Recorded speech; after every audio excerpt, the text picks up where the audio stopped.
कर्मों का फल और दंड। जोधपुर के पास एक गांव था। उस गांव में दो कुत्ते रहते थे। दोनों आपस में गहरे मित्र थे। साथ साथ रहते तथा सोते थे। उनमें से एक कुत्ता काला था तो उसका नाम कालू था। दूसरा कुत्ता लाल था अतः उसका नाम लालू था। एक दिन दोनों कुत्तों ने तीर्थ यात्रा करने की सोची, किंतु वे रास्ता नहीं जानते थे। दोनों ने निश्चय किया कि यात्रा आरंभ तो करें, रास्ता तो अपने आप निकल आएगा। एक दिन वह दोनों एक साथ तीर्थ यात्रा पर चल दिए।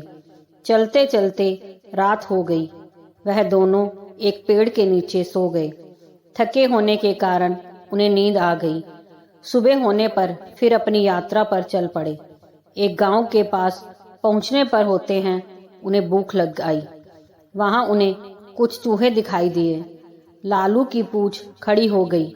वह कालू से बोला, क्यों गंडक जी, आप फरमाओ तो मैं इन दो चार चूहों की चटनी बना डालूं।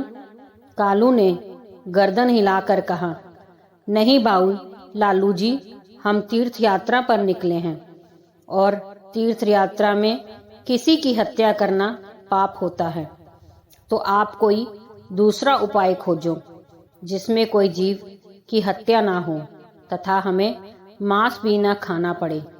दोनों कुत्ते एक दोराहे पर रुक गए। वहां पर एक मंदिर था। कुछ देर सुस्ताने के पश्चात दोनों ने फैसला किया कि अलग अलग दिशा की ओर चलना चाहिए।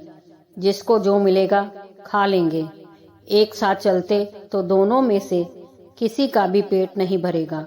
दोनों कुत्ते अलग अलग दिशा में चल पड़े। चलने से पहले उन्होंने तय कर लिया कि वे वापस आकर इसी स्थान पर मिलेंगे। लालू कुत्ता चलते चलते एक गांव में पहुंचा। गांव में एक ब्राह्मण रहता था। वह पूजा पाठ करके भोजन करने ही जा रहा था। उसकी पत्नी ने उसके लिए थाल सजाकर रखा था। ब्राह्मण ने भोजन को भोग लगाया ही था कि लालू कुत्ते ने झट से उसकी थाली में मुंह डाल दिया तथा एक पूरी उठाकर भागा। ब्राह्मण ने हरे राम कहा तथा हाथ धोकर उठ गया। उसने अपनी पत्नी से कहा, बेचारे यह गंडक जी भी भूखे हैं, सो आप यह थाली इन्हें ही खिला दीजिए। ब्राह्मण की पत्नी गुस्से से बोली, आप यह क्या कह रहे हैं? इस गंडक जी को यह थाली? आप ही कहिए ना, इसमें कितने चोखे चोखे पकवान हैं। खीर, पुड़िया, 2 तरह की सब्जी, अचार, दही। ब्राह्मण दया भाव से बोला, तुम ठीक कहती हो, पर यह भी भूखे होंगे। आप तो यह थाली इन्हें ही दे दें। सोच लो कि इनके ही भाग्य में लिखी थी। इसके पश्चात ब्राह्मण ने लालू कुत्ते को खूब पेट कर भोजन करवाया। लालू ने उसे खूब दुआएं दी। उधर कालू कुत्ता एक किसान के यहाँ पहुंचा। किसान अपने खेत में काम कर रहा था।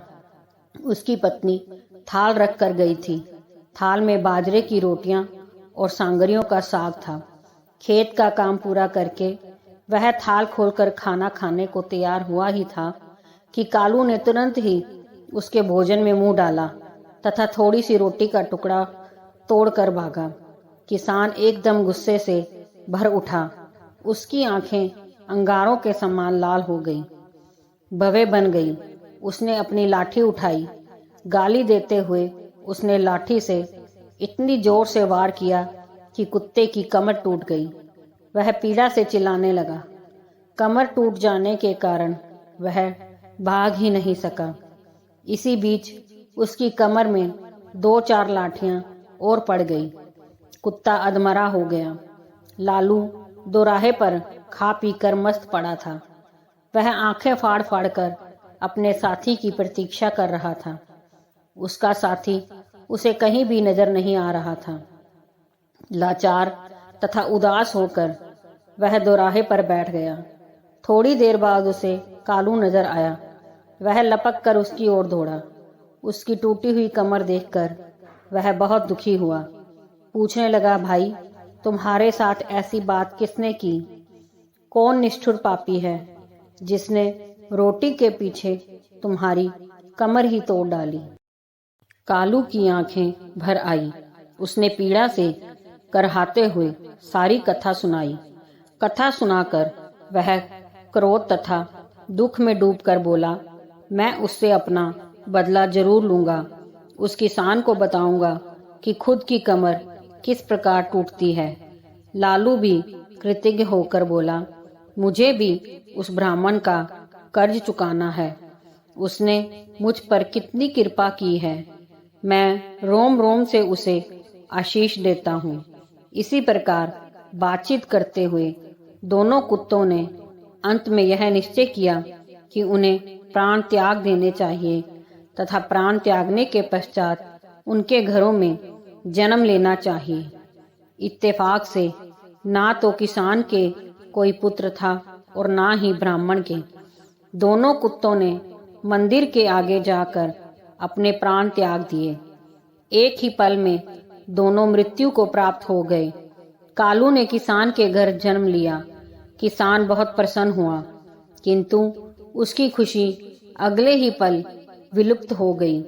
घर में इस पुत्र के पैदा होते ही उसका बैल मर गया। पत्नी अस्वस्थ रहने लगी।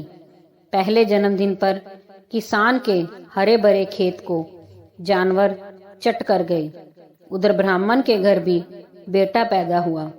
पुत्र के उत्पन्न होते ही राज दरबार में ब्राह्मण की पदवी ऊंची हो गई। ब्राह्मण ने राजा को एक युद्ध में जीत की बात बताई। राजा युद्ध जीत गया। इससे प्रसन्न होकर राजा ने ब्राह्मण को राज पंडित नियुक्त कर दिया। उसे एक महल तथा अपार धन भेंट किया। जैसे जैसे ब्राह्मण का बेटा बड़ा होता गया, वैसे वैसे वह भी बाप के समान तेजस्वी निकलता गया। उसने छोटी उम्र में सारे शास्त्रों का अध्ययन कर लिया। वह बड़े बड़े पंडितों को शास्त्रार्थ में हरा देता था। इससे ब्राह्मण की कृति में 4 चांद लग गए। किसान का बेटा बदकारी निकला। वह बात बात पर अपने बाप को डांटता था, उसे गालियां बकता था। वह जुआ खेलकर बचे कुचे धन को उड़ाने लगा। किसान बहुत ही दुखी हुआ। अंत में उसने सोचा कि इसको सुधारने का कोई उपाय करना चाहिए, पर कर्मों को तो भोगना ही पड़ता है। कर्म करो, फल की चिंता मत करो। बस कर्म में अच्छाई और वचन में सच्चाई को अपना लीजिए। आपका भला अपने आप हो जाएगा। शिक्षा, इस संसार में जो जैसा कर्म करता है उसे वैसा ही फल मिलता है। दोस्तों, अगर कहानी पसंद आई हो तो लाइक, सब्सक्राइब, शेयर जरूर कीजिए।